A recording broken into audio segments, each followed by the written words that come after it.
اصحاب فیل کا واقعہ یعنی ہاتھی والوں کا واقعہ۔ السلام علیکم ورحمۃ اللہ تعالیٰ وبرکاتہ۔ میرے پیارے اردو اسلامک میڈیا کے ناظرین، حضور اکرم صلی اللہ تعالیٰ علیہ وسلم کی پیدائش سے صرف 55 دن پہلے یمن کا بادشاہ ابرہہ ہاتھیوں کی فوج لے کر کعبہ ڈھانے کے لیے مکہ پر حملہ آور ہوا تھا۔ اس کا سبب یہ تھا کہ ابرہہ نے یمن کے دار سلطنت صنعا میں ایک بہت ہی شاندار اور عالیشان گرجا گھر بنایا اور یہ کوشش کرنے لگا کہ عرب کے لوگ بجائے خانہ کعبہ کے یمن آ کر اس گرجا گھر کا حج کیا کریں۔ جب مکہ والوں کو یہ معلوم ہوا تو قبیلہ کنانہ کا ایک شخص غیظ و غضب میں جل بن کر یمن گیا اور وہاں کے گرجا گھر میں پاخانہ کر کے اس کو نجاست سے لت پت کر دیا۔ جب ابرہہ نے یہ واقعہ سنا تو وہ طویش میں آپے سے باہر ہو گیا اور خانہ کعبہ کو ڈھانے کے لیے ہاتھیوں کی فوج لے کر مکہ پر حملہ کر دیا، اور اس کی فوج کے اگلے دستے نے مکہ والوں کے تمام اونٹوں اور دوسرے مویشیوں کو چھین لیا۔ اس میں 200 یا تو 400 اونٹ عبد المطلب پہ بھی تھے، یعنی حضور اکرم صلی اللہ تعالیٰ علیہ وسلم کے دادا عبد المطلب کے بھی تھے۔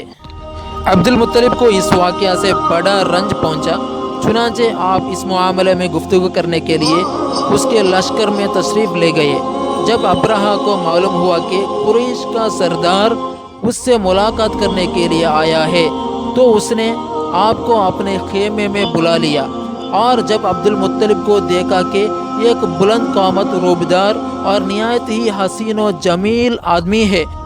جن کی پیشانی پر نور نبوت کا جاہ و جلال چمک رہا ہے، تو صورت دیکھتے ہی ابرہہ مرعوب ہو گیا اور بے اختیار تخت شاہی سے اتر کر آپ کی تعظیم و تکریم کے لیے کھڑا ہو گیا اور اپنے برابر بٹھا کر دریافت کیا کہ کہیے سردار قریش، یہاں آپ کی تشریف آوری کا کیا مقصد ہے؟ عبد المطلب نے جواب دیا کہ ہمارے اونٹ اور بکریاں وغیرہ کو آپ کے لشکر کے سپاہی ہانک لائے ہیں، آپ ان سب مویشیوں کو ہمارے سپرد کر دیجئے۔ یہ سن کر ابرہہ نے کہا کہ اے سردار قریش، میں تو یہ سمجھتا تھا کہ آپ بہت ہی حوصلہ مند اور شاندار آدمی ہے، مگر آپ نے مجھ سے اپنے اونٹوں کو سوال کر کے میری نظروں میں اپنا وقار کم کر دیا۔ اونٹ اور بکری کی حقیقت ہی کیا ہے؟ میں تو آپ کے کعبہ کو توڑ پھوڑ کر برباد کرنے کے لیے آیا ہوں، آپ نے اس کے بارے میں کوئی گفتگو ہی نہیں کی۔ عبد المطلب نے کہا کہ مجھے تو اپنے اونٹوں سے مطلب ہے، کعبہ میرا گھر نہیں ہے بلکہ وہ خدا تعالیٰ کا گھر ہے، اللہ تبارک و تعالیٰ کا گھر ہے، وہ خود اپنے گھر کو بچا لے گا، مجھے کعبہ کی ذرا بھی فکر نہیں ہے، مجھے کعبہ کی ذرا بھی ٹینشن نہیں ہے۔ یہ سن کر ابرہہ اپنے فرعونی لہجے میں کہنے لگا کہ اے سردار مکہ، سن لیجئے، میں کعبہ کو ڈھا کر اس کی اینٹ سے اینٹ بجھا دوں گا اور روئے زمین سے اس کا نام و نشان مٹا دوں گا، کیونکہ مکہ والوں نے میرے گرجا گھر کی بڑی بے حرمتی کی ہے، اس لیے میں اس کا انتقام لینے کے لیے، اس کا بدلہ لینے کے لیے کعبہ کو مسمار کر دینا ضروری سمجھتا ہوں۔ عبد المطلب نے فرمایا کہ پھر آپ جانے اور خدا تعالی جانے، میں آپ سے سفارش کرنے والا کون؟ اس گفتگو کے بعد ابرہہ نے تمام جانوروں کو واپس کر دینے کا حکم دے دیا اور عبد المطلب تمام اونٹوں اور بکریوں کے ساتھ لے کر اپنے گھر چلے آئے اور مکہ والوں سے فرمایا کہ تم لوگ اپنے اپنے مال مویشیوں کو لے کر مکہ سے باہر نکل جاؤ اور پہاڑوں کی چوٹیوں پر چڑھ کر اور دروں میں چھپ کر پناہ لو۔ مکہ والوں سے یہ کہہ کر پھر خود اپنے خاندان کے چند آدمیوں کو ساتھ لے کر خانہ کعبہ میں گئے اور دروازے کے حلقہ پکڑ کر انتہائی بے قراری اور گریہ وزاری کے ساتھ دربار باری میں، دربار تعالی میں اس طرح دعا مانگنے لگے کہ اللہم ان المرء یمنع رحلہ فامنع رحالک وانصر علی آل الصلیب وعابدیہ اليوم عالک۔ اے اللہ، بے شک ہر شخص اپنے اپنے گھر کی حفاظت کرتا ہے، لہذا تو بھی اپنے گھر کی حفاظت فرما۔ سلیب والا اور سلیب کے پجاریوں عیسائیوں کے مقابلے میں اپنے اطاعت شعاروں کی مدد فرما۔ عبد المطلب نے یہ دعا مانگی اور اپنے خاندان والوں کے ساتھ لے کر پہاڑ کی چوٹی پر چڑھ گئے اور خدا کی قدرت کا جلوہ دیکھنے لگے۔ ابرہہ جب صبح کو کعبہ ڈھانے کے لیے اپنے لشکر جرار اور ہاتھیوں کی قطار کے ساتھ آگے بڑھا اور مقام مغمس میں پہنچا تو خود اس کا ہاتھی جس کا نام محمود تھا ایک دم بیٹھ گیا۔